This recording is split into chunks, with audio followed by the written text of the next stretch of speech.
जय मसीह की सबको। आज के अध्ययन में हम पढ़ेंगे उत्पत्ति 5 अध्याय 1 पद से आखिरी पद तक। आदम की वंशावली यह है, जब परमेश्वर ने मनुष्य की सृष्टि की तब अपने ही स्वरूप में उसको बनाया। उसने नर और नारी करके मनुष्यों की सृष्टि की और उसे आशीष दी, और उनकी सृष्टि के दिन उनका नाम आदम रखा। जब आदम 130 वर्ष का हुआ तब उसके द्वारा उसकी सामान्यता में उस ही के स्वरूप के अनुसार एक पुत्र उत्पन्न हुआ। उसने उसका नाम शेत रखा। शेत के जन्म के पश्चात आदम 800 वर्ष जीवित रहा और उसके और भी बेटे बेटियां उत्पन्न हुई। इस प्रकार आदम की कुल आयु 930 वर्ष की हुई। तत्पश्चात वह मर गया। जब शेत 105 वर्ष का हुआ तब उससे एनोश का जन्म हुआ। एनोश के जन्म के पश्चात शेत 807 वर्ष जीवित रहा और उसके और भी बेटे बेटियां उत्पन्न हुई। इस प्रकार शेत की कुल आयु 912 वर्ष की हुई। तत्पश्चात वह मर गया। जब एनोश 90 वर्ष का हुआ तब उससे केनान का जन्म हुआ। केनान के जन्म के पश्चात एनोश 815 वर्ष जीवित रहा और उसके और भी बेटे बेटियां उत्पन्न हुई। इस प्रकार एनोश की कुल आयु 905 वर्ष की हुई। तत्पश्चात वह मर गया।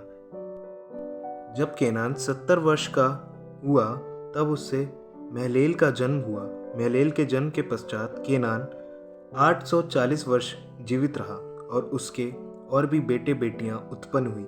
इस प्रकार केनान की कुल आयु 910 वर्ष की हुई। तत्पश्चात वह मर गया। जब महलेल 65 वर्ष का हुआ तब उससे येरेद का जन्म हुआ। येरेद के जन्म के पश्चात महलेल 830 वर्ष जीवित रहा और उसके और भी बेटे बेटियां उत्पन्न हुई। इस प्रकार महलेल की कुल आयु 895 वर्ष की हुई। तत्पश्चात वह मर गया। जब येरेद 162 वर्ष का हुआ तब उससे हनोक का जन्म हुआ। हनोक के जन्म के पश्चात येरेद 800 वर्ष जीवित रहा और उसके और भी बेटे बेटियां उत्पन्न हुई। इस प्रकार येरेद की कुल आयु 962 वर्ष की हुई। तत्पश्चात वह मर गया।